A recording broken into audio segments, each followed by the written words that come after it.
Hello ನಮಸ್ಕಾರ. Karnataka top 20ಗೆ ಸ್ವಾಗತ. ನಾನು ಕಾವ್ಯ. ಬೆಳ್ಳಂಬೆಳಗ್ಗೆ ಚಡಚಣ ನಗರ ಗುಂಡಿನ ಸದ್ದಿಗೆ ಬೆಚ್ಚಿ ಬಿದ್ದಿದೆ.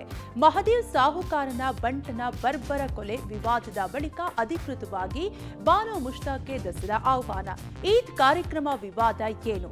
ರೇಪ್ ಕೇಸ್ನಲ್ಲಿ ರಾಜರಾಜೇಶ್ವರಿ ನಗರದ ಶಾಸಕನಿಗೆ ಕ್ಲೀನ್ ಚೀಟ್. ಕಾಂಗ್ರೆಸ್ನಿಂದಲೂ ಧರ್ಮಯಾತ್ರೆ. ದಾವಣಗೆರೆ ಎಸ್ಪಿ ವಿರುದ್ಧ ಮಾತನಾಡಿದವರ ಮೇಲೆ ಬಿತ್ತು ಎಫ್ಐಆರ್. ಎಲ್ಲ ಸುದ್ದಿಗಳನ್ನು ನೋಡೋಣ ಕರ್ನಾಟಕ ಟಾಪ್ 20ಯಲ್ಲಿ. ಭೀಮಾ ತೀರದಲ್ಲಿ ಮತ್ತೆ ಗುಂಡಿನ ಮೊರೆತ ಕೇಳಿ ಬಂದಿದೆ. ಮಹದೇವ ಸಾಹುಕಾರ್ನ ಬಲಗೈ ಬಂಟ ಭೀಮನಗೌಡ ಬಿರಾದರ್ನನ್ನು ಬೆಳ್ಳಂಬೆಳಗ್ಗೆಯೇ ದುಷ್ಕರ್ಮಿಗಳು ಹತ್ಯೆ ಮಾಡಿದ್ದಾರೆ. ವಿಜಯಪುರ ಜಿಲ್ಲೆ ಚಡಚಣದ ದೇವರ ನಿಂಬರ್ಗಿ ಗ್ರಾಮದಲ್ಲಿ ಸಲೂನ್ಗೆ ಆಗಮಿಸಿದ ಭೀಮನಗೌಡ ಬಿರಾದರ್ನನ್ನ ಹೊಂಚು ಹಾಕಿ ಸಂಚಿನಿಂದ ಹತ್ಯೆ ಮಾಡಲಾಗಿದೆ. ನಿಂಬರಗಿ ಗ್ರಾಮ ಪಂಚಾಯಿತಿಯ ಅಧ್ಯಕ್ಷನಾಗಿದ್ದ ಭೀಮನಗೌಡ ಬಿರಾದರ್ಗೆ ದುಷ್ಕರ್ಮಿಗಳು ಕಣ್ಣಿಗೆ ಖಾರದ ಪುಡಿ ಎರಚಿ 4 ಸುತ್ತು ಗುಂಡು ಹಾರಿಸಿ ಮತ್ತು ತಲವಾರ್ನಿಂದಲೂ ಬರ್ಬರವಾಗಿ ಕೊಲೆ ಮಾಡಲಾಗಿದೆ. ಗುಂಡು ಹಾರಿಸುವ ಲೈವ್ ದೃಶ್ಯಾವಳಿಗಳು ಮೊಬೈಲ್ನಲ್ಲಿ ಸೆರೆಯಾಗಿದ್ದು ಚಡಚಣ ನಗರವೇ ಬೆಚ್ಚಿ ಬಿದ್ದಿದೆ. ದುಷ್ಕರ್ಮಿಗಳ ಗುಂಪೊಂದು ಕಾರಲ್ಲಿ ಬಂದು ಹತ್ಯೆ ಮಾಡಿ ಪರಾರಿಯಾಗಿದೆ.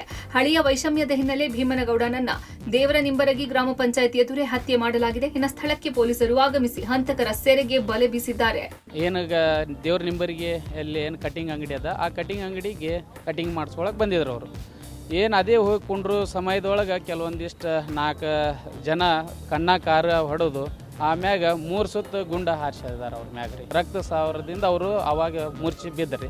ದಿನ ಹೋಗಂಗೆ ಹೋಗ್ತಾನೆ ರೀ. ಮುಂಜಾನೆ ಕಟಿಂಗ್ ಹೋಗ್ಯಾನ ರೀ. ಇವತ್ತು ಹೋಗಿ ಕುರ್ಚಿ ಮ್ಯಾಗ ಕಟಿಂಗ್ ಮಾಡ್ಕೊಳಕ್ಕೆ ಕೂತಾರೆ ರೀ. ಅವ್ರು ಒಂದು 5-6 ಮಂದಿ 8 ಮಂದಿ ಗ್ಯಾಂಗ್ ಬಂದು ಸುತ್ತಿದ್ದವ್ರಿಗೆಲ್ಲ ಕಣ್ಣಾಗ ಖಾರ ಪುಡಿ ಅದು ಹೊಡೆದು ಎಕ್ದಮ್ ಫೈರಿಂಗ್ ಮಾಡಿಬಿಡ್ತಾರೆ ತೆಲಿಗೆ.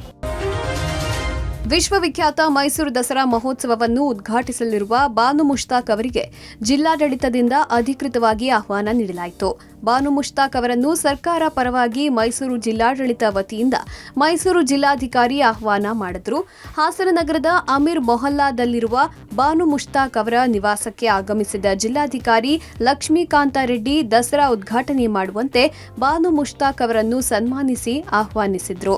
ಇನ್ನು ದಸರಾ ಉದ್ಘಾಟನೆ ಆಹ್ವಾನವನ್ನು ತಿರಸ್ಕರಿಸಿ ಎಂದು ರಾಷ್ಟ್ರ ರಕ್ಷಣಾ ಸೇನೆ ಕಾರ್ಯಕರ್ತರು ಬಾನು ಮುಷ್ತಾಕ್ ಬಳಿ ಮನವಿ ಮಾಡಿದ್ರು. ನೀವು ಭುವನೇಶ್ವರಿ ತಾಯಿ ಬಗ್ಗೆ ವಿರೋಧ ಮಾತನಾಡಿದ್ದೀರಿ. ದಸರಾ ನಾಡಹಬ್ಬ ಹಿಂದೂ ಸಂಪ್ರದಾಯದ ಹಬ್ಬ. ನಮ್ಮ ಸಂಸ್ಕೃತಿ ಒಪ್ಪದ ನೀವು ದಸರಾ ಉದ್ಘಾಟನೆ ಮಾಡಬಾರದು ಎಂದು ಒತ್ತಾಯ ಮಾಡಿದರು. ಇದರ ಮಧ್ಯೆಯೂ ಬಾನು ಉದ್ಘಾಟನೆಗೆ ಸಂತೋಷದಿಂದ ಒಪ್ಪಿ ಜಿಲ್ಲಾಡಳಿತದ ಆಹ್ವಾನವನ್ನ ಸ್ವೀಕರಿಸಿದ್ರು. ಬಾನು ಮುಸ್ತಾಕ್ರವರು ಈ ದಸರಾ ಉದ್ಘಾಟನೆಯ ವಿಚಾರವಾಗಿ ಪರವಿರೋಧ ಬಂದಿದೆ ಅಂತೇಳಿ, ಅದಕ್ಕೆ ನಮ್ಮ ಮನವಿ ಏನಿತ್ತು ಅಂತ ಅಂದರೆ, ಈ ಸಂಘರ್ಷದ ನಡುವೆ ನೀವು ಉದ್ಘಾಟನೆ ಮಾಡಬೇಡಿ, ನೀವೇ ಹಿಂದೆ ಸರಿರಿ ಅನ್ನೋ ದೃಷ್ಟಿಯಿಂದ ಇವತ್ತು ಅವ್ರ ಮನೆಗೆ ಭೇಟಿ ಮಾಡೋಕ್ಕೆ ಹೋಗಿದ್ವಿ. ಪರವಿರೋಧ ಸಂಘರ್ಷ ಆಗೋದ್ರಿಂದ ಇವರು ಹಿಂದೆ ತೆಗೆದ್ರೆ ಈ ಸಂಘರ್ಷ ನಿಲ್ಲುತ್ತೆ, ಯಥಾಸ್ಥಿತಿ ನಡೀಲಿ ಅನ್ನೋದು ಅಷ್ಟೇ ನಮ್ಮ ಉದ್ದೇಶ ಇದ್ದಿದ್ದು. ಬೆಂಗಳೂರಲ್ಲಿ ಸೆಪ್ಟೆಂಬರ್ 5ರಂದು ಅಂತಾರಾಷ್ಟ್ರೀಯ ಈದ್ ಮಿಲಾನ್ ಕಾನ್ಫರೆನ್ಸ್ ನಡೆಸಲು ಸಿದ್ಧತೆ ನಡೆಸುತ್ತಿರುವಾಗಲೇ ವಿವಾದ ಅಂಟಿದೆ. ಸಚಿವ ಜಮೀರ್ ಅಹಮದ್ ನೇತೃತ್ವದಲ್ಲಿ ನಡೆಯುತ್ತಿರುವ ಕಾರ್ಯಕ್ರಮಕ್ಕೆ ಜಗತ್ತಿನ ವಿವಿಧ ಇಸ್ಲಾಮಿಕ್ ರಾಷ್ಟ್ರಗಳಿಂದ ಧರ್ಮ ಪ್ರಚಾರಕರನ್ನು ಆಹ್ವಾನಿಸಲಾಗಿದೆ. ಆದರೆ ಈ ಎಲ್ಲಾ ಧರ್ಮ ಪ್ರಚಾರಕರು ಟೂರಿಸ್ಟ್ ವೀಸಾ ಪಡೆದು ರಾಷ್ಟ್ರೀಯ ಸಂಕಿರಣದಲ್ಲಿ ಭಾಗಿಯಾಗುತ್ತಿದ್ದಾರೆ. ಟೂರಿಸ್ಟ್ ವೀಸಾ ಪಡೆದು ಧರ್ಮ ಪ್ರಚಾರ ಮಾಡುವಂತಿಲ್ಲ ಎಂದು ಹಿಂದೂ ಸಂಘಟನೆಗಳು ತೀವ್ರ ಆಕ್ಷೇಪ ವ್ಯಕ್ತಪಡಿಸುತ್ತಿವೆ. ಸೆಪ್ಟೆಂಬರ್ 5ರಂದು ಮೊಹಮ್ಮದ್ ಪೈಗಂಬರ್ ಜನ್ಮ ದಿನಾಚರಣೆ ಹಿನ್ನೆಲೆ ಅರಮನೆ ಮೈದಾನದಲ್ಲಿ ಕಾರ್ಯಕ್ರಮ ಅದ್ದೂರಿಯಾಗಿ ಆಯೋಜನೆ ಮಾಡಲಾಗಿದ್ದು, ಕಾರ್ಯಕ್ರಮದಲ್ಲಿ ಸಿಎಂ ಮತ್ತು ಡಿಸಿಎಂ ಕೂಡ ಭಾಗಿಯಾಗಲಿದ್ದಾರೆ. ಕಾನ್ಫರೆನ್ಸ್ಗೆ Syria, Yemen, Saudi Arabia, Iraq ಸೇರಿದಂತೆ ವಿವಿಧ ದೇಶಗಳ ಇಸ್ಲಾಂ ಧರ್ಮ ಪ್ರಚಾರಕರು ಭಾಗಿಯಾಗಲಿದ್ದಾರೆ. ಇನ್ನು ಮುಸ್ಲಿಂ ಸಮಾವೇಶ ಮಾಡುತ್ತಿರುವುದಕ್ಕೆ ನಿಖಿಲ್ ಕುಮಾರಸ್ವಾಮಿ ಕಿಡಿಕಾರಿದ್ದಾರೆ. ಕಾಂಗ್ರೆಸ್ನವರು ಬೇರೆ ಧರ್ಮದ ಪರವಾಗಿ ಇದ್ದೇವೆ ಎಂಬ ಸಂದೇಶ ಕೊಡುತ್ತಿರುವ ಉದ್ದೇಶ ತಿಳಿಯಬೇಕಿದೆ ಎಂದರು. ಖಂಡಿತ ಏನೇ ಕಾನೂನು ಉಲ್ಲಂಘನೆ ಮಾಡಿದ್ರೆ ಮಾಡಬಾರ್ದು. ಸರ್ಕಾರವಾಗಿ ಸರ್ಕಾರ ಅಧಿಕಾರದಲ್ಲಿರುವಂತಹ ಒಂದು ಪಕ್ಷವಾಗಿ ಮಾಡೋ ಮುಂಚೆನೆ ಮುನ್ನೆಚ್ಚರಿಕೆಯನ್ನ ಇವತ್ತೆಲ್ಲ ರೀತಿ ಮಾಧ್ಯಮದಿಂದ ಇತರ ಎಲ್ಲ ವ್ಯಕ್ತಿಗಳು ಈಗಾಗಲೇ ಸರ್ಕಾರಕ್ಕೆ ಮನವರಿಕೆ, ತಿಳುವಳಿಕೆ, ಕಿವಿ ಮಾತನ್ನ ಈಗಾಗಲೇ ಸಾಕಷ್ಟು ಹೇಳಿದ್ದಾರೆ. ನಾನು ಸಹ ಈ ಸಂದರ್ಭದಲ್ಲಿ ಹೇಳಕ್ಕೆ ಇಷ್ಟಪಡ್ತೀನಿ, ಈ ರೀತಿ ನಿಮ್ಗೆ ಯಾವ್ದೋ ವಿದೇಶದ ವ್ಯಕ್ತಿಗಳು ಬಂದು ಇಲ್ಲಿ ಬಂದು ಭಾಷಣ ಮಾಡುವಂಥದ್ದು ಸರಿದೂಗಲ್ಲ. ಯಾವ ಕಾನೂನಲ್ಲಿ ಅವಕಾಶ ಇಲ್ಲ, ಮಾಡಿಕೊಡ್ಬೇಡಿ ಅಂತ ಬಹಳ ಸ್ಪಷ್ಟವಾಗಿ ಹೇಳಕ್ಕೆ ಇಷ್ಟಪಡ್ತೀನಿ. ಈಗೇನಾಗಿದೆ, ಬಹಳ ಜನ ಮಕ್ಕಾ ಗುರುಗಳು ನಮ್ಮ ಗ್ರ್ಯಾಂಡ್ ಮುಫ್ತಿಯವರು ಮಕ್ಕಾ ಶರೀಫಿಂದ, ಮದೀನಾ ಶರೀಫಿಂದ, ಯಮನ್ನಿಂದ 3 ಜಾಗ ಅವ್ರು ಟೂರಿಸ್ಟ್ ವೀಸಾದಲ್ಲಿ ಬರ್ತಾ ಇದೆ. ಕಾನೂನಲ್ಲಿ ಟೂರಿಸ್ಟ್ ವೀಸಾ ಬಂದರೆ ಕಾರ್ಯಕ್ರಮಕ್ಕೆ ಬರೋಕ್ಕೆ ಪ್ರಾವಿಷನ್ ಇಲ್ಲ. ಆ ಕಾರಣಕ್ಕೆ ಅವ್ರ ಕಾರ್ಯಕ್ರಮಕ್ಕೆ ಬರ್ತಾ ಇಲ್ಲ. ಶಾಸಕ ಮುನಿರತ್ನ ವಿರುದ್ಧ ದಾಖಲಾಗಿದ್ದ 2ನೇ ಅತ್ಯಾಚಾರ ಕೇಸ್ನಲ್ಲಿ ಮುನಿರತ್ನಗೆ ಬಿಗ್ ರಿಲೀಫ್ ಸಿಕ್ಕಿದೆ. ಆರ್ಎಂಸಿ ಯಾರ್ಡ್ ಠಾಣೆಯಲ್ಲಿ ದಾಖಲಾಗಿದ್ದ ಕೇಸ್ನಲ್ಲಿ ಯಾವುದೇ ಸಾಕ್ಷ್ಯಾಧಾರ ಇಲ್ಲದ ಹಿನ್ನೆಲೆ ಎಸ್ಐಟಿ ಪೊಲೀಸರು ಜನಪ್ರತಿನಿಧಿಗಳ ವಿಶೇಷ ನ್ಯಾಯಾಲಯಕ್ಕೆ ಬಿ ರಿಪೋರ್ಟ್ ಸಲ್ಲಿಕೆ ಮಾಡಿದ್ರು. ಮೊಬೈಲ್ನಲ್ಲಿ ವಿಡಿಯೋ ಮಾಡಿ ಶಾಸಕ ಮುನಿರತ್ನ ವಿರುದ್ಧ ಅತ್ಯಾಚಾರ ಆರೋಪ ಮಾಡಿದ್ರು. ಅಲ್ಲದೆ ವಿಡಿಯೋದಲ್ಲಿ ನಿದ್ದೆ ಮಾತ್ರೆ ಸೇವಿಸಿ ಆತ್ಮಹತ್ಯೆಗೆ ಯತ್ನಿಸುತ್ತಿರುವಂತೆ ದೃಶ್ಯ ಸೆರೆ ಹಿಡಿದಿದ್ರು. ಈ ಬಗ್ಗೆ ತನಿಖೆ ನಡೆಸಿದ್ದ ಎಸ್ಐಟಿ ಪೊಲೀಸರು ಮಹಿಳೆ ಮಾಡಿರುವ ಆರೋಪಕ್ಕೆ ಯಾವುದೇ ಸಾಕ್ಷ್ಯಾಧಾರ ಇಲ್ಲ ಎಂದು ಜನಪ್ರತಿನಿಧಿಗಳ ವಿಶೇಷ ನ್ಯಾಯಾಲಯಕ್ಕೆ ಬಿ ರಿಪೋರ್ಟ್ ಸಲ್ಲಿಕೆ ಮಾಡಿದ್ದಾರೆ. ಇನ್ನು ತನಿಖೆಯಲ್ಲಿ ದೂರುದಾರೆ ಮಹಿಳೆ ನಿದ್ದೆ ಮಾತ್ರೆ ಸೇವಿಸುವಂತೆ ವಿಡಿಯೋ ಮಾಡೋಕೆ 8 ಬಾರಿ ರಿಹರ್ಸಲ್ ಮಾಡಿರೋದು ತನಿಖೆಯಲ್ಲಿ ಬೆಳಕಿಗೆ ಬಂದಿದೆ. ಆದರೆ ವೈದ್ಯಕೀಯ ತಪಾಸಣೆ ವೇಳೆ ನಿದ್ದೆ ಮಾತ್ರೆ ಸೇವಿಸಿರೋದಕ್ಕೆ ದೇಹದಲ್ಲಿ ಯಾವುದೇ ಅಂಶ ಇಲ್ಲ ಅಂತ ವರದಿ ಬಂದಿದೆ ಎಂದು ಉಲ್ಲೇಖಿಸಲಾಗಿದೆ. ಇವತ್ತು ನನಗೆ ಮಾಹಿತಿ ಬಂತು, ನಾನು ದೇವಸ್ಥಾನಕ್ಕೆ ಬಂದಿದ್ದೆ, ಬಿ ರಿಪೋರ್ಟ್ ಹಾಕಿದ್ದಾರೆ ಅಂತ ನಮ್ಮ ವಕೀಲರು ಹೇಳಿದ್ದಾರೆ. ಆದ್ರೆ ಅದರಲ್ಲಿ ಏನು ಅಂಶಗಳಲ್ಲಿ ಬಿ ರಿಪೋರ್ಟ್ ಆಗಿದೆ ಅಂತ ನನಗೆ ಗೊತ್ತಿಲ್ಲ. ಹಾಗಾಗಿ ಅದು ಬಂದ ಮೇಲೆ ನಾನು ತಮಗೆಲ್ಲ ಮಾಹಿತಿನೂ ನಾನು ಹಂಚ್ಕೊಳ್ತೇನೆ. ಇವತ್ತು ಏನು ನ್ಯಾಯಾಲಯಕ್ಕೆ ಬಿ ರಿಪೋರ್ಟ್ ವರದಿ ಕೊಟ್ಟಿದ್ದಾರೆ, ಅದು ಎಲ್ಲೋ ಒಂದ್ ಕಡೆ ಸತ್ಯ ಇದೆ ಅನ್ನೋದು ಗೊತ್ತಾಗ್ತಾ ಇದೆ. ಎಲ್ಲ ಆ ದೇವ್ರ ಮೇಲೆ ಭಾರ ಹಾಕಿ ದೇವ್ರ ನಂಬಿದ್ದೀನಿ, ದೇವ್ರು ನೋಡ್ಕೊಂಡು. ದಾವಣಗೆರೆ ಜಿಲ್ಲಾ ವರಿಷ್ಠಾಧಿಕಾರಿಗಳನ್ನ ನಾಯಿಗೆ ಹೋಲಿಸಿ ನಿಂದನೆ ಮಾಡಿದ್ದಕ್ಕೆ ಹರಿಹರ ಶಾಸಕ ಬಿಪಿ ಹರೀಶ್ ವಿರುದ್ಧ ಎಫ್ಐಆರ್ ದಾಖಲಾಗಿದೆ. ಎಸ್ಪಿ ಉಮಾ ಪ್ರಶಾಂತ್ ಅವರನ್ನು ಶಾಮನೂರು ಕುಟುಂಬದ ಪೊಮೋರಿಯನ್ ಶ್ವಾನ ಎಂದು ಹೋಲಿಕೆ ಮಾಡಿ ನಿಂದನೆ ಮಾಡಿದ್ರು. ಈ ಬೆನ್ನಲ್ಲೇ ಹರೀಶ್ ವಿರುದ್ಧ ಕೆಟಿಜೆ ನಗರ ಪೊಲೀಸ್ ಠಾಣೆಯಲ್ಲಿ ಎಸ್ಪಿ ಉಮಾ ಪ್ರಶಾಂತ್ ದೂರು ದಾಖಲಿಸಿದ್ದಾರೆ. ಇದರ ಅನ್ವಯ ಬಿಎನ್ಎಸ್ 132-351 ಸಬ್ ಕ್ಲಾಸ್ 279 ಅಡಿ ಪ್ರಕರಣ ದಾಖಲಾಗಿದೆ. ನಿನ್ನೆ ದಾವಣಗೆರೆಯಲ್ಲಿ ಮಾತನಾಡಿದ ಹರೀಶ್, ಎಸ್ಪಿ ಉಮಾ ಪ್ರಶಾಂತ್ ಶಾಮನೂರು ಮನೆಯ ಪೊಮೋರಿಯನ್ ನಾಯಿ ಇದ್ದಂತೆ ಶಾಸಕರು ಬಂದರೆ ಎಸ್ಪಿ ಅವರು ಮುಖ ತಿರುಗಿಸಿಕೊಂಡು ಹೋಗ್ತಾರೆ, ಆದರೆ ಶಾಮನೂರು ಮನೆತನದವರು ಬಂದರೆ ಗಂಟೆಗಟ್ಟಲೆ ಗೇಟ್ ಕಾದುಕೊಂಡು ನಿಂತಿರುತ್ತಾರೆ ಎಂದು ಅವಹೇಳನಕಾರಿ ಹೇಳಿಕೆ ನೀಡಿದ್ದರು. ಧರ್ಮಸ್ಥಳದಲ್ಲಿ ಶವ ಹೂತಿಟ್ಟ ಪ್ರಕರಣದಲ್ಲಿ ಮತ್ತೊಂದು ತಿರುವು ಸಿಕ್ಕಿದೆ. 13 ವರ್ಷದ ಹಿಂದಿನ ಸೌಜನ್ಯ ಪ್ರಕರಣವನ್ನು ತನಿಖೆ ಮಾಡುವುದಕ್ಕೆ ಎಸ್ಐಟಿ ಅಧಿಕಾರಿಗಳು ಮುಂದಾಗಿದ್ದಾರೆ. ಸೌಜನ್ಯ ಅತ್ಯಾಚಾರ ಕೊಲೆ ಪ್ರಕರಣದ ಆರೋಪಿಗಳಿಗೆ ಎಸ್ಐಟಿ ಬುಲಾವ್ ಕೊಟ್ಟಿದೆ. ಉದಯ್ ಕುಮಾರ್ ಜೈನ್, ಧೀರಜ್ ಕೆಲ್ಲಾ, ಮಲ್ಲಿಕ್ ಜೈನ್ರನ್ನ ವಿಚಾರಣೆಗೆ ಬರುವಂತೆ ಎಸ್ಐಟಿ ಅಧಿಕಾರಿಗಳು ಬುಲಾವ್ ಕೊಟ್ಟಿದ್ದಾರೆ. ಈ ಬೆನ್ನಲ್ಲೇ ಬೆಳ್ತಂಗಡಿಯಲ್ಲಿರೋ ಎಸ್ಐಟಿ ಪೊಲೀಸ್ ಠಾಣೆಗೆ ಆಗಮಿಸಿದ ಆರೋಪಿ ಉದಯ್ ಕುಮಾರ್ ಜೈನ್ ಮಾತನಾಡಿ, ನಾನು ಯಾವುದೇ ತನಿಖೆಗೂ ಸಿದ್ಧನಿದ್ದೇನೆ. ಬುರುಡೆ ಪ್ರಕರಣವನ್ನು ಮುಚ್ಚಿ ಹಾಕೋದಕ್ಕೆ ಈ ಪ್ರಕರಣವನ್ನು ಮತ್ತೆ ಮುನ್ನೆಲೆಗೆ ತರುತ್ತಿದ್ದಾರೆ. ಈಗಾಗಲೇ ನಾನು ಸಿಐಡಿ ಸಿಬಿಐ ತನಿಖೆಯನ್ನು ನಡೆಸಿ ನಾನು ನಿರಪರಾಧಿ ಅಂತ ಹೇಳಿದ್ದಾರೆ. ನಾನು ಯಾವುದೇ ವಿಚಾರಣೆ ಬೇಕಾದರೂ ಕೂಡ ಎದುರಿಸುವುದಕ್ಕೆ ಸಿದ್ಧ ಅಂತ ಪಬ್ಲಿಕ್ ಟಿವಿಗೆ ಮಾಹಿತಿ ಕೊಟ್ಟಿದ್ದಾರೆ.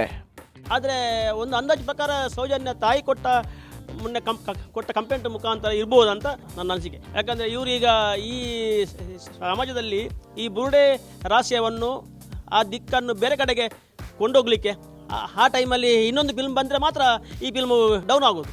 ಈಗ ಬುರುಡೆ ರಹಸ್ಯವನ್ನು ಅವರಿಗೆ ಗುಂಡಿಯೆಲ್ಲ ತೋಡಿ ಆಗಿದೆ. ಆ ಕೇಸನ್ನು ಸ್ವಲ್ಪ ಚಪ್ಪೆ ಮಾಡಲಿಕ್ಕೆ ಈ ಕೇಸನ್ನು ಸ್ವಲ್ಪ ಮೇಲೆ ಬರಲಿಕ್ಕೆ ಅವರೊಂಥರ ಮಾಡಿದ್ದಾರೆ, ಫಿಲ್ಮ್ ಥರ ಮಾಡಿದ್ದಾರೆ ಎಲ್ಲ.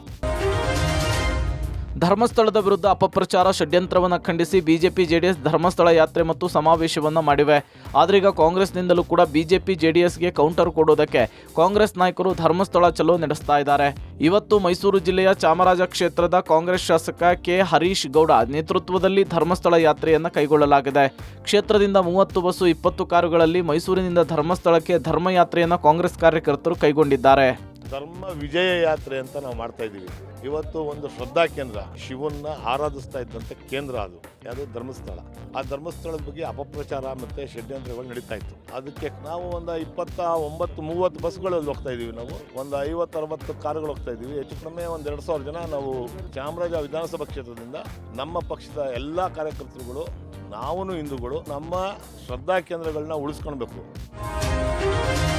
ಬಾಲಕೃಷ್ಣ ಟೀಮ್ ಬಿಜೆಪಿಗೆ ಹೋಗುತ್ತೆ ಅಂತ ಹೇಳುವ ಮೂಲಕ ಡಿಕೆಶಿ ಟೀಮ್ ವಿರುದ್ಧ ತೊಡೆತಟ್ಟಿ ನಿಂತಿದ್ದ ಎಂಎಲ್ಸಿ ರಾಜೇಂದ್ರ ಇವತ್ತು ಸಿಎಂ ಸಿದ್ದರಾಮಯ್ಯನವರನ್ನ ಭೇಟಿ ಮಾಡಿ ನಿನ್ನೆ ನಡೆದ ಬೆಳವಣಿಗೆಗಳ ಬಗ್ಗೆ ವಿವರಿಸಿದ್ರು. ಇನ್ನು ತುಮಕೂರಿನಲ್ಲಿ ಮಾತನಾಡಿದ ರಾಜಣ್ಣ ಬಿಜೆಪಿ ಸೇರುವ ವದಂತಿಗೆ ತೆರೆ ಎಳೆದಿದ್ದಾರೆ. ನನಗೆ ಕಾಂಗ್ರೆಸ್ ಪಕ್ಷ ಮೋಸ ಮಾಡಿಲ್ಲ, ಸಿದ್ದರಾಮಯ್ಯನವರ ನೇತೃತ್ವ ಇರುವವರೆಗೂ ಕೂಡ ನನ್ನ ಭವಿಷ್ಯಕ್ಕೆ ಯಾವುದೇ ತೊಂದರೆ ಇಲ್ಲ ಎನ್ನುವ ಮೂಲಕ ಸ್ವಪಕ್ಷೀಯ ವಿರೋಧಿಗಳಿಗೆ ಟಾಂಗ್ ಕೊಟ್ಟಿದ್ದಾರೆ. ಡಿಕೆ ಶಿವಕುಮಾರ್ ಅಂಡ್ ಟೀಮ್ ಬಿಜೆಪಿಗೆ ಹೋಗ್ತಾರೆ ಎಂಬ ರಾಜೇಂದ್ರ ಹೇಳಿಕೆಗೆ ಡಿಕೆ ಸುರೇಶ್ ತಿರುಗೇಟನ್ನು ಕೊಟ್ಟಿದ್ದಾರೆ. ರಾಜಣ್ಣ ಅವರಿಗೆ ರಾಷ್ಟ್ರೀಯ ನಾಯಕರು ಏನೇನು ಮಾಹಿತಿ ಇದೆ ನನಗೆ ಗೊತ್ತಿಲ್ಲ. ರಾಜಣ್ಣ ವಿರುದ್ಧ ಪಿತೂರಿ ಮಾಡುವುದಕ್ಕೆ ಜನನೇ ಇಲ್ಲ, ಇನ್ನು ನಮಗೆ ಅವರಷ್ಟು ತಿಳುವಳಿಕೆ ಇಲ್ಲ ಅಂತ ಹೇಳಿ ವ್ಯಂಗ್ಯವಾಡಿದ್ದಾರೆ. ನಾನ್ಯಾಕೆ ಬಿಜೆಪಿಗೆ ಸೇರೋದು ಸೇರ್ತಾರೆ, ನನಗೇನು ಬಿಜೆಪಿಗೆ ಸೇರೋ ಅವಕಾಶ ಏನಿಲ್ಲ, ನನಗೇನು ತೊಂದರೆ ಮಾಡಿದ್ದೆ ಪಾರ್ಟಿ. ಆದ್ರಿಂದ ನಾನು ಯಾವುದೇ ಕಾರಣಕ್ಕೆ ಕಾಂಗ್ರೆಸ್ ಪಕ್ಷವನ್ನ ತೊರೆಯೋದು ಇಲ್ಲ. ಯಾರ್ಯಾರೋ ಏನೇನೋ ಹೇಳ್ಕೊಳ್ಳೋದಿಲ್ಲ. ಏನಂದ್ರೆ ಅವರೆಲ್ಲ ಯಾಕೆ ಹೇಳ್ತಾವ್ರೆ, ಏನ್ ಮಾಡ್ತಾವ್ರೆ ಅಂತಕ್ಕಂಥದ್ದಕ್ಕೆ ನನಗೆಲ್ಲ ಅರ್ಥ ಆಗ್ತದೆ. ಎಲ್ಲಿನ ತನಕ ಸಿದ್ದರಾಮಯ್ಯನವರು ಮುಖ್ಯಮಂತ್ರಿ ಆಗಿರ್ತಾರೆ, ರಾಜ್ಯದಲ್ಲಿ ನಮ್ಮ ಪಕ್ಷದ ನೇತೃತ್ವ ವಹಿಸಿರ್ತಾರೆ, ಅಲ್ಲಿನವರೆಗೂ ನನ್ನ ಭವಿಷ್ಯಕ್ಕೆ ಯಾವುದೇ ಕೊರತೆ ಇಲ್ಲ ಅಂತ ಹೇಳಿ. ಪಿತೂರಿ ಮಾಡಕ್ ಯಾರು ಜನನೇ ಇಲ್ಲ. ಪಿತೂರಿ ಮಾಡಕ್ ಜನ ಇಲ್ಲಿದ್ದಾರೆ. ರಾಜ್ಯ ಮತ್ತು ಕೇಂದ್ರದ ನಡುವೆ ಮತ್ತೊಮ್ಮೆ ಜಿಎಸ್ಟಿ ತೆರಿಗೆ ವಾರ ಆರಂಭ ಆಗಲಿದೆ. ಇಂದಿನಿಂದ 2 ದಿನಗಳ ಕಾಲ ನಡೆಯುವ ಜಿಎಸ್ಟಿ ಕೌನ್ಸಿಲ್ ಸಭೆಯಲ್ಲಿ ಜಿಎಸ್ಟಿ ವ್ಯವಸ್ಥೆಯಲ್ಲಿ ಪರಿಷ್ಕರಣೆ ಮಾಡೋಕೆ ಕೇಂದ್ರ ಮುಂದಾಗಿದೆ. 8 ವರ್ಷಗಳ ಬಳಿಕ ದೇಶದ ತೆರಿಗೆ ವ್ಯವಸ್ಥೆಯಲ್ಲಿ ಅತಿದೊಡ್ಡ ಬದಲಾವಣೆ ಮಾಡೋಕೆ ಕೇಂದ್ರ ಹಣಕಾಸು ಸಚಿವೆ ನಿರ್ಮಲಾ ಸೀತಾರಾಮನ್ ಮುಂದಾಗಿದ್ದಾರೆ. ಇವತ್ತು ನಡೆದ ಸಭೆಯಲ್ಲಿ ಎಲ್ಲಾ ರಾಜ್ಯಗಳು ಮತ್ತು ಕೇಂದ್ರಾಡಳಿತ ಪ್ರದೇಶಗಳ 31 ಸದಸ್ಯರು ಭಾಗಿಯಾಗಿದ್ರು. ಜಿಎಸ್ಟಿ ವ್ಯವಸ್ಥೆಯಲ್ಲಿ ಪರಿಷ್ಕರಣೆಯ ಸಾಧಕ ಬಾಧಕಗಳನ್ನ ಚರ್ಚೆ ಮಾಡಿದ್ರು. ರಾಜ್ಯದ ಪರವಾಗಿ ಕೃಷಿ ಸಚಿವ ಕೃಷ್ಣ ಬೈರೇಗೌಡ ಭಾಗಿಯಾಗಿದ್ರು. ಇನ್ನು ಪರಿಷ್ಕರಣೆಯಲ್ಲಿ 4 ಸ್ಲ್ಯಾಬ್ಗಳ ಬದಲು 2 ಸ್ಲ್ಯಾಬ್ಗಳಿಗೆ ಇಳಿಕೆ ಮಾಡುವುದರ ಮೂಲಕ ಜನಸಾಮಾನ್ಯರ ತೆರಿಗೆ ಭಾರ ಇಳಿಕೆ ಮಾಡೋಕೆ ಕೇಂದ್ರ ಸರ್ಕಾರ ಮುಂದಾಗಿದೆ.